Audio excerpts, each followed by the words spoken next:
தமிழ்நாடு முழுவதுமாக இருக்கக்கூடிய அனைத்து இந்திய அண்ணா திராவிட முன்னேற்ற கழகம், திராவிட முன்னேற்ற கழகம் இந்த இரண்டு கட்சிகளுக்குமே தோராயமாக இங்கிட்ட ஒரு 20 சீட்டு, இங்கே ஒரு 20 சீட்டு அப்படியான வெற்றி வாய்ப்புகள் எல்லாம் கொடுத்து விடாதீர்கள்.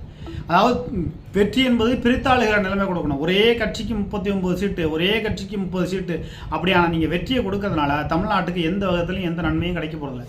அதனால் தமிழ்நாட்டு மக்கள் மிகவும் சிந்தித்து இந்த நாடாளுமன்ற தேர்தலில் ஓட்டு போடணும். நிச்சயமாக இந்த நாடாளுமன்ற தேர்தலில் திமுகவுக்கு பெரிய அளவுக்கு வெற்றியை கொடுத்துடாதீங்க. வெற்றி கொடுக்கணும். அதே நேரத்தில் 30 தொகுதி 25 தொகுதி அப்படின்னு நீங்கள் கொடுத்தீங்கன்னா அவங்களுடைய அராஜகங்கள் அதிகமாயிரும். இப்போவே திராவிட முன்னேற்ற கழகத்தை சார்ந்தவர்கள் கன்னியாகுமரி பாதிரியார்கள்ட்ட போய் ஓட்டு போறியா இல்லையாடான்னு சொல்லி மூஞ்சிலே குத்திருக்காங்க.